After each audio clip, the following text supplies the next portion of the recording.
Okay, so I had a request the other day on Instagram to go over the editing process for one of my more recent photos. Now, this photo was taken in the ancient Bristlecone pine forest, which I had a previous video on this, but they wanted to know kind of the process that I went through to edit this image. Now, I have two edits for this image, one black and white, one color, and they're kind of the same type of edit. So I'll go over the black and white one first, then go over the color one in this episode.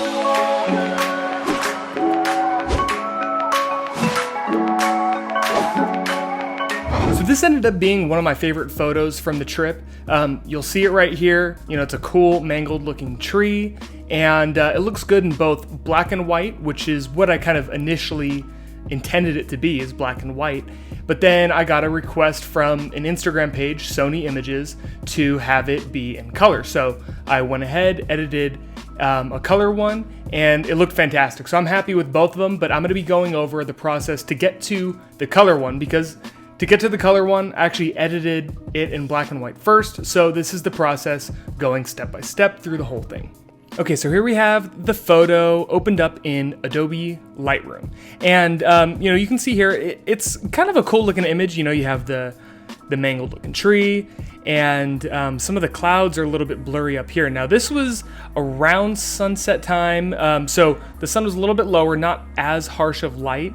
But to get that cloud effect, I used a 10-stop neutral density filter to basically allow less light coming in the camera, and that let me have a longer exposure time than I would normally be able to get in like pure daylight. So that was the first thing for this image. It was long exposure. As you can see here, it was a 25-second exposure. So that's fairly long for, kind of like a midday shot.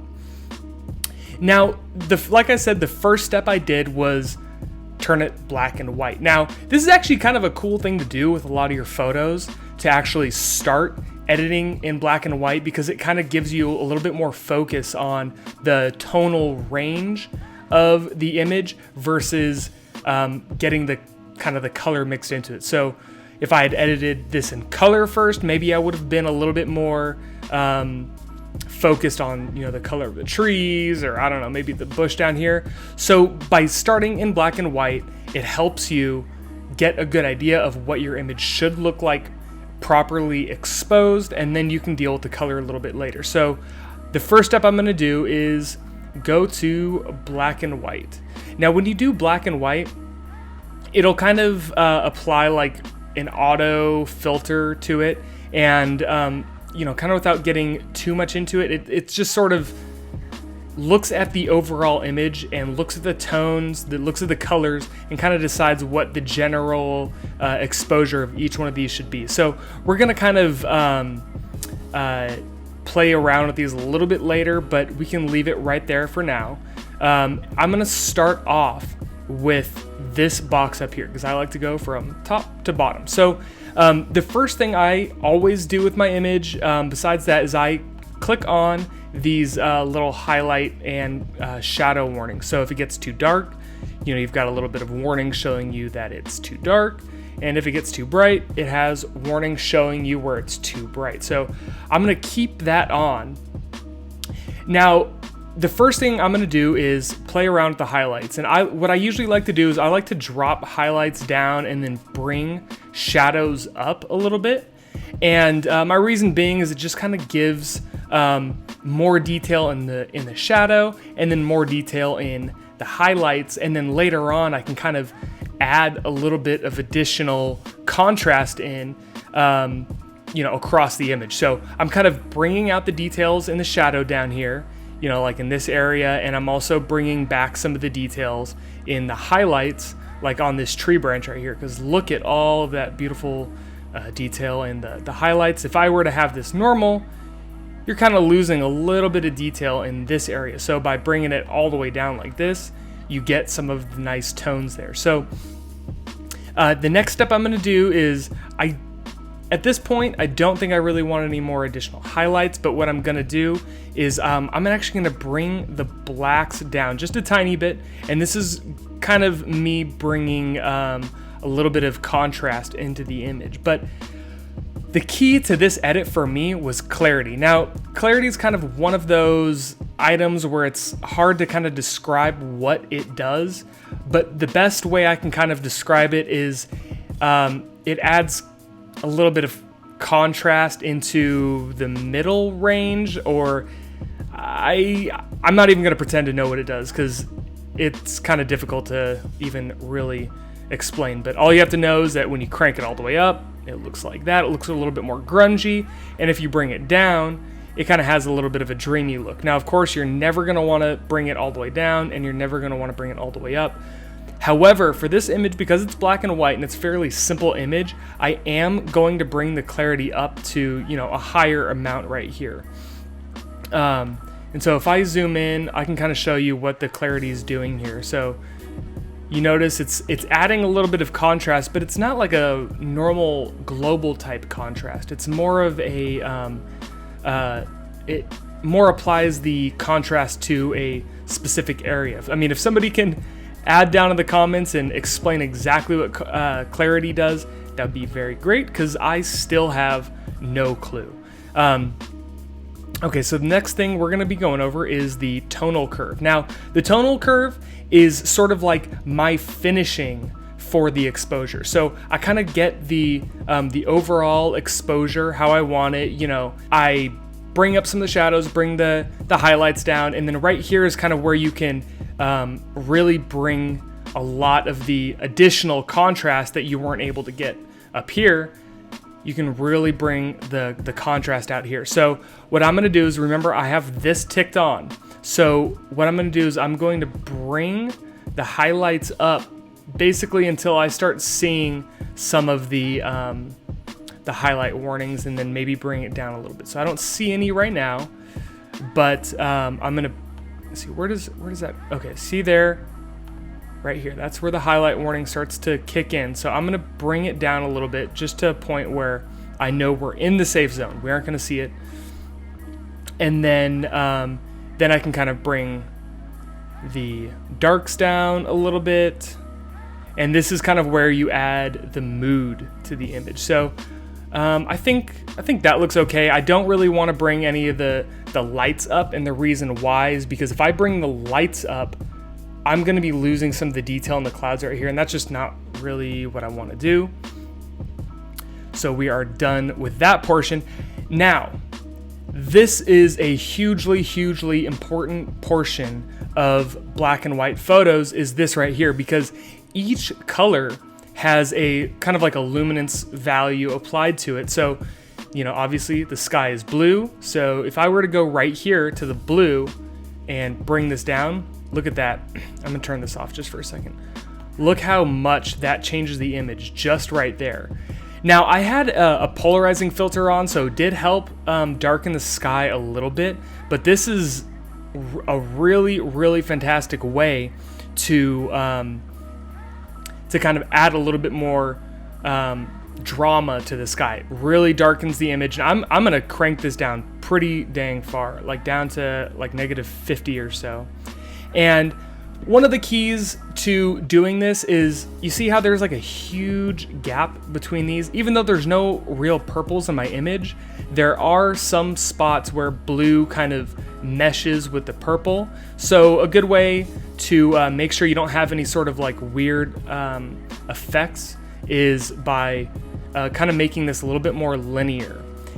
And I want to highlight to you exactly the issues you can have by going too extreme with this. So, you know, this is about right here. Now look at kind of the edges of the branches right here. If I were to bring the blues all the way down, you have like this funky, let's see if I can zoom in a little bit further. You sort of have like a funky halo around the objects. Oh yeah, see, look right here. Look at that funky halo. So my goal right here is to make it seem like, you know, I'm not actually doing any of this. So if I bring it to, you know, about -50, it's not as noticeable in the overall image. So, you know, I've got like a nice, smooth, maybe I can even bring the reds up a little bit more. And you'll notice, see, like, it doesn't really have any effect, but it's just kind of a good rule of thumb that I've kind of developed, that I like to have, a nice smooth curve right here, just to make sure that there's no sort of like clipping between tones happening. Now let's see, I'm gonna also bring the oranges maybe a little bit down and the yellows a little bit down, and then I can kind of tweak these just to make sure that the overall line right here, I guess you'd call it a line, make sure this line is real nice and even, you know, as far as, you know, nothing crazy going on. And then I think that is all for right here. You know, of course, I usually like to add a little bit of, you know, maybe a little bit of a blue tone to it, just to add a little bit of interest. And then, you know, you can go through and add some sharpening and stuff, but that's kind of up to you if you want to end up doing that. Now, the next thing I'm going to do is add in a little bit of vignette. Now, if you have seen a lot of my other older videos, you'll know that I don't use the vignette tool. Like, I don't even know where it is. Here, the vignette tool. I don't even use this, and the reason why is because it's pretty limited in the functions you can do with it. So, you know, it's basically centered right there in the middle of the image, and that's not necessarily where I want it to be centered. So what I like to do is I like to actually use this radial adjustment tool. And with the radial adjustment tool, I can apply all of these different effects in sort of a vignette manner. So, you know, you can change the saturation, clarity, you know, black, white, all that. But I'm just gonna go with exposure. And I'm gonna center it about right here, because I think this is kind of like the focal point. And let's see, I'm gonna bring it all the way up here. Now let's see, why is it making that funky color? Oh, look, there you go. So all you gotta do, bring that down. And there you go, you have a nice vignette to the image. It's not too extreme. I can maybe even feather it a little bit more. And then I noticed with the feather, it kind of darkened a little bit too much. So I'm gonna just pop up the exposure a little bit. So let's get a little bit of a before and then an after with the vignette. So before and then after. So I think that looks pretty good.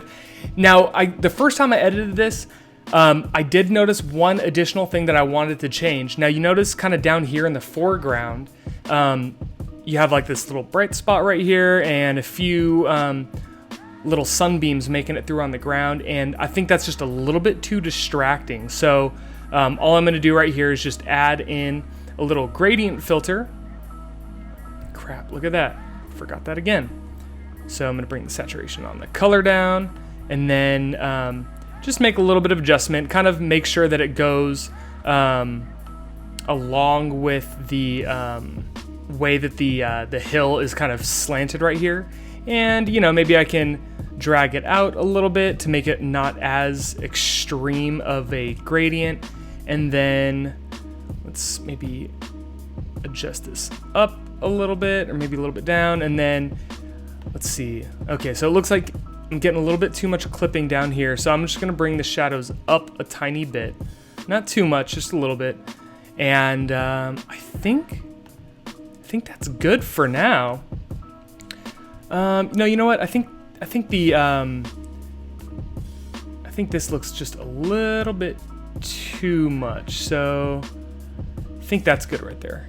Let's see, maybe if I drag this around a little bit, does it look any better? Okay, it all looks pretty much the same. So there you go, that's the black and white image. Now, the color image, all I did was go over here to where I changed it black and white. I'm just gonna go to color. Now with the color, it already looks pretty close to done. My only thing that I'm gonna be changing is down here in the hue and saturation. Now the cool thing about this image is there's essentially only like two colors. You have the blues up here, and you have kind of the orange yellow in the tree. So all I have to do right here is, what I'm gonna do is, let's see, I'm gonna bring the saturation of some of these colors up just a tiny bit, not an insane amount. And this, you know, I wish I could kind of tell you my process behind this, but it's just kind of a feel, you know, what the effect that you want to be having over the whole image. And this is just basically what I thought looked good. But there is one kind of, I guess, theory that I had behind this image, and it's sort of like complementary colors. So what I really wanted to do here is I wanted to have sort of an orange with a blue, because I think those are kind of like complementary colors. They kind of look good. And you'll notice that this tree right here is sort of, I guess, yellowish. And so, you know, you saw me bring the saturation up, but what I'm going to be doing is I'm going to actually be turning this tree trunk a little bit on the orangish side. And all I have to do right there is just drag this down. You'll notice this is what happens if I go to the extreme. So of course I'm not going to be going all the way this way.